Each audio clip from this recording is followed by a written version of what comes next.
Bonjour et bienvenue dans ma nouvelle vidéo consacrée à nos amis à quatre pattes, j'ai nommé les chiens.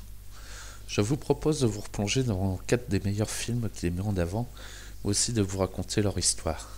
C'est pour moi aussi l'occasion de rendre 2 hommages. Le premier à Voyou, qui était un bouvier bernois que je considérais plus comme un copain que comme un chien, et qui m'a donné tout l'amour qu'il pouvait, et avec qui j'ai partagé de merveilleux moments.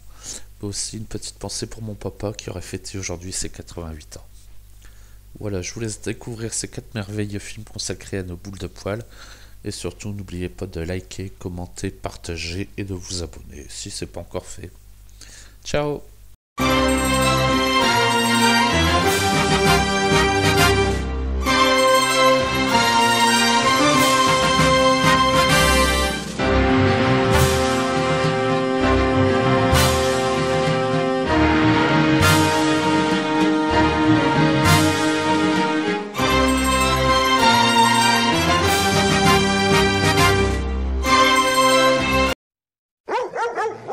Il est con ce chien là. Miam miam, Didier. Bon, il est où ce con de chien là maintenant? Il peut pas rester là, votre ami, sur le palier. Oui, non, mais c'est pas mon ami. Oui, non, mais il gratte. Mais pourquoi vous grattez? La seule explication, c'est comme les trucs bouddhistes. C'est une réincarnation, mais en super accéléré. Jean-Pierre, c'est sûrement très clair pour toi, mais qu'est-ce qui se passe avec ce chien?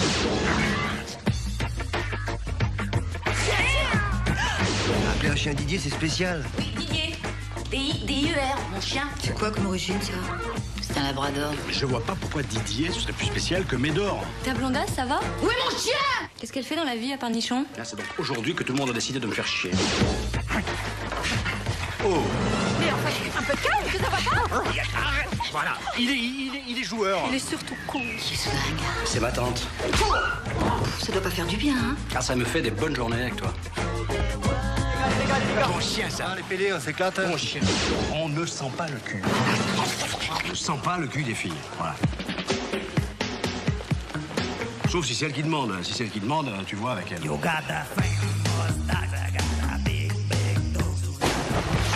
Mais c'est Didier! Il a pas l'air méchant. Non, il manquerait plus qu'il morde. Cheers.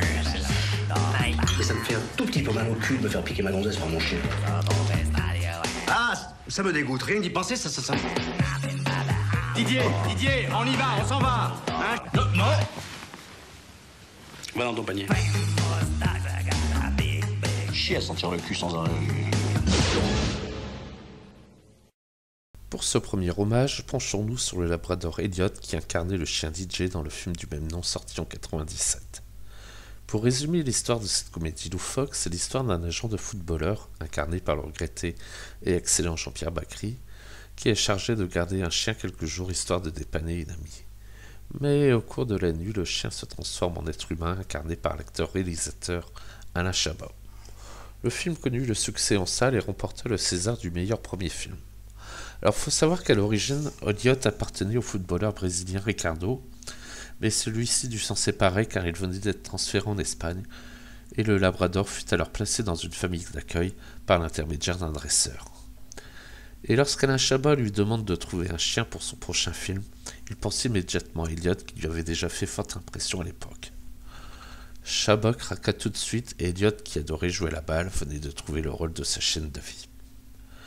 Le réalisateur le garda un maximum de temps auprès de lui hors tournage afin de comprendre et de reprendre ses mimiques afin de mieux l'incarner. Et quelques années plus tard, les deux compères se retrouveront à l'occasion de la sortie du film en DVD dans un moment drôle et émouvant. Par la suite, Elliot fera encore 2 apparitions au cinéma avant de retourner finir ses jours tranquillement dans sa famille d'accueil. Attention, notre chien va s'appeler... Alors c'est quoi? Comment on va l'appeler? C'est trop tard pour changer. Très bien. Émilie, c'est toi qui as écrit au crayon rouge?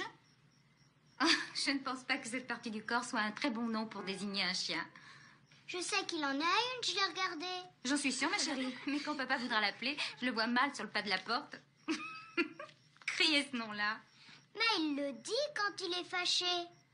Je recommence. Notre chien va s'appeler...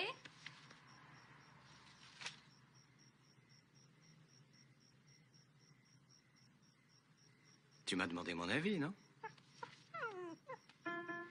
Alors, C'est quoi? On n'a qu'à l'appeler Médor. maman, on va l'appeler MC Hammer. MC Hammer? Non, Médor. Il n'y a aucun de tous ces noms-là qu'il aime. Bah vas-y, propose autre chose si t'es si maline. Sois gentille avec ta sœur. Émilie, tu sais ce qui lui plairait, toi? Tout ça est idiot. C'est un chien, il peut pas avoir de préférence. Vous n'avez qu'à l'appeler pâté en croûte, il sentira pas la différence. C'est pas vrai. Il va nous dire comment il veut qu'on l'appelle.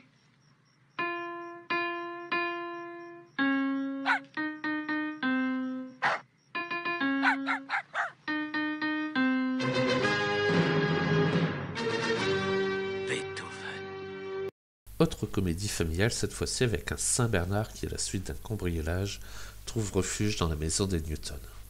Et après avoir conquis le cœur des 3 enfants, le père se laisse attendrir par la boule de poil qui devient très vite un encombrant toutou. Et malgré toutes les catastrophes qu'il causera sur son passage, il saura faire le bonheur de toute la famille. Alors ici, notre héros canidé est un Saint-Bernard de 85 kg répondant au nom de Chris. Et si à l'origine il était prévu un Golden Retriever pour le rôle principal, Chris sut séduire très vite les producteurs grâce à son charisme et à ses capacités physiques. Et s'il se montrait parfois paresseux sur le tournage, le chien savait toujours se montrer très affectueux et bonne patte avec toute l'équipe du film. Il reprendra son rôle pour le plus grand plaisir de tout le monde l'année suivante et fera de nombreuses apparitions à la télévision, comme dans les magazines, avant de s'éteindre paisiblement en 2007. Il avait disparu. Aujourd'hui, Walt Disney Productions et Joe Camp présentent Benji la Malice dans sa plus grande aventure. Il est seul, traqué. Il se bat pour sa vie. Et celle de 4 bébés cougars. Il est courageux, héroïque. Il vous fera frémir.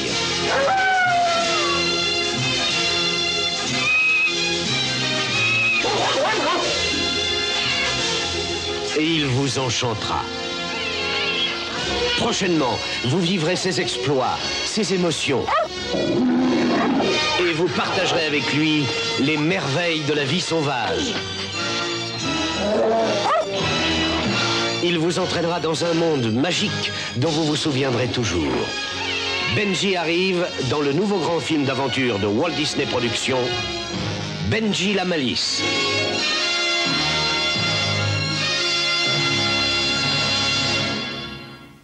Autre film très émouvant, Benji la Malice. Sorti en 1987, ce film familial met en avant un berger des Pyrénées qui, suite à un naufrage, doit traverser une nature sauvage pour espérer retrouver son maître. À la fois courageux, déterminé et protecteur, Benji fera battre le cœur de millions d'enfants par son héroïsme et par son côté attachant.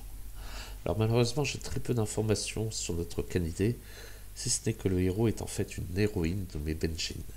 Elle était la fille de Higgins qui avait déjà interprété Benji dans une autre adaptation en 1974.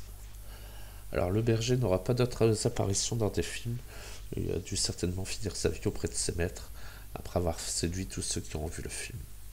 Et le réalisateur, lui, finit ainsi en toute beauté sa trilogie débutée en 1974.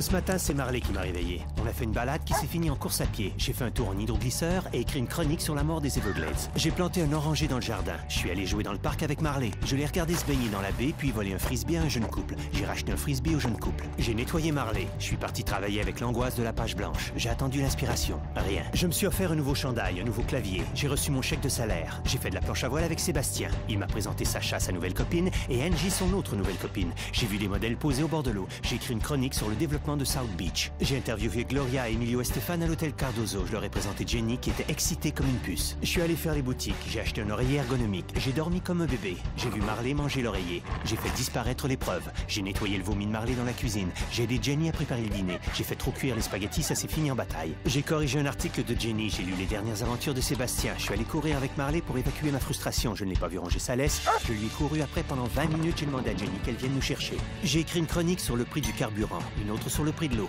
J'ai trouvé une petite orange sur notre arbre. Jenny était très fière d'elle. J'ai trouvé mon premier cheveu blanc. Et le premier cheveu blanc de Jenny. Je lui ai offert des fleurs. J'ai sauvé le nouveau facteur des griffes de Marley. J'ai sauvé un livreur des griffes de Marley. J'ai invité mes parents à nous rendre visite. Je les ai emmenés souper dans un resto sympa de South Beach. Je me suis disputé avec mon père pour régler la note. On s'est disputé pour des questions d'argent. Je me suis disputé avec Jenny pour toutes ces disputes. J'ai reconduit mes parents à l'aéroport. Je les ai écoutés se plaindre de ne pas avoir de petits-enfants. J'ai observé un ouragan se diriger vers la Floride. On a attendu qu'il passe dans la salle de bain. On s'est éclairé à la bougie pendant 3 jours. J'ai écrit une chronique sur les pilleurs, une autre sur les volontaires. J'ai écrit une chronique sur la magie de la climatisation. J'ai regardé Marley déterrer des trésors cachés. On est allé passer Noël chez la sœur de Jenny et sa famille à Orlando. On leur a confié Marley pour aller à Disney World. On a dû racheter une chaise pour enfants. J'ai vu Jenny heureuse avec ses petites nièces. En rentrant, on a eu une crevaison. J'ai écrit une chronique sur la police locale, une autre sur les péages. On est allé au restaurant fêter la promotion de Jenny. J'ai attaché Marley à la table. J'ai couru après Marley et la table. J'ai rattrapé la table. J'ai raconté cet épisode dans une chronique. J'ai essayé d'écrire une chronique sans parler de Marley. Sans succès. J'ai cueilli nos premières oranges, fait du jus d'orange. Nous sommes allés à Miami assister à un match des Marlins de la Floride. Marley s'est révélé être un grand fan de baseball. J'ai essayé de l'empêcher de courir après une balle dans les gradins. J'ai essayé de l'empêcher de courir après une balle sur le terrain. J'en ai parlé dans une chronique. J'ai subi les moqueries de Sébastien. J'ai rencontré sa nouvelle copine dont j'ai oublié le nom. On a fait de la plongée au tuba. Je me suis écorché la jambe sur du corail. J'ai terminé aux urgences. J'ai fait une chronique sur les hôpitaux. Nous sommes allés à une chasse aux œufs de Pâques chez le patron de Jenny à Boca. J'ai bu des mimosas. J'ai parlé à un chirurgien qui pratique 3 liposuctions par jour. J'ai fait une chronique sur les nannies de Boca. J'ai fait une chronique sur les femmes de Boca. J'ai fait une chronique sur le métier de chroniqueur. Un soir, en rentrant, j'ai vu Jenny danser avec Marley. Mon coup de cœur kennydesque revient sans hésitation à Marley et moi, sorti en 2008. Tiré du livre autobiographique du même nom, on y suit l'histoire d'un couple de jeunes mariés qui décide d'adopter un chien, mais qui se révèle très vite une catastrophe ambulante, semant la pagaille sur son passage. Mais au fil du temps, le Labrador deviendra un membre à part de la famille grâce à son amour et sa tendresse. Mélange de drame et de comédie, le film remportera un succès mérité et mon coup de cœur. Pour les besoins du film, les producteurs avaient utilisé 22 chiens pour incarner l'adorable et redoutable Marley, et contrairement à d'autres films où les chiens sont dressés, il fallait au contraire les faire apparaître le plus naturel possible, et ce ne fut pas toujours une chose aisée. Et pour l'anecdote, les véritables Krogan font une apparition lors de la scène de dressage, et les producteurs leur offrirent l'un des chiens utilisés pendant le tournage. Bref, Marley est pour moi le film qui démontre le plus ce que peut vous apporter un chien, en échange d'un peu de tendresse.